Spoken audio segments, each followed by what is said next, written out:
es irónica, al menos a eso se presta, pues premia al ignorante y desprecian al que piensa. Marcan a luego, la traen un modo de defensa, ensamblando un poco bonito a la ofensa. Descubrí el silencio en el mejor cantante, descubrí la luz estando en la oscuridad. Emocionales me cantaron malestar alarmante ante un implante de mente puesto en la verdad.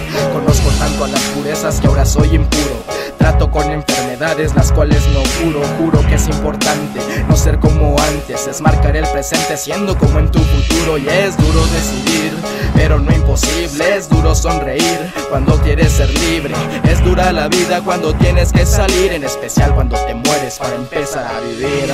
Vivo en ironías entre razón y sentir, entre personas marcas entre el bien o el mal, entre poemas para reír o para sufrir, nadando por el cielo y caminando sobre el mar. Vivo en ironías entre razón y sentir, entre poemas marcas entre el bien o el mal, entre personas para reír o para sufrir, nadando por el cielo y caminando sobre el mar. No recibo a nadie aunque desprecie estar solo, en desacuerdo con creencias, sin embargo imploro. Sé que refiero a nada cuando menciono a todo, y que el bienestar en lo facial es solo cuando lloro.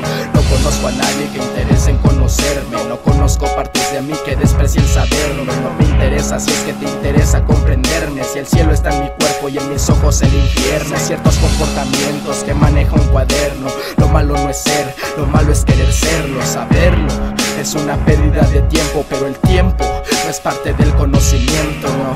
La mentira es el descanso de lo cierto, y lo cierto se resume un solo paso. A lo que escuchas y ves te pueden estar mintiendo, define realidad sin mencionar lo falso. Vivo en ironías entre razón y sentir, entre personas marcas entre el bien o el mal, entre poemas para reír o para sufrir, nadando por el cielo y caminando sobre el mar. Vivo en ironías entre razón y sentir, entre poemas marcas entre el bien o el mal, entre personas para reír o para sufrir, nadando por el cielo y caminando sobre el mar.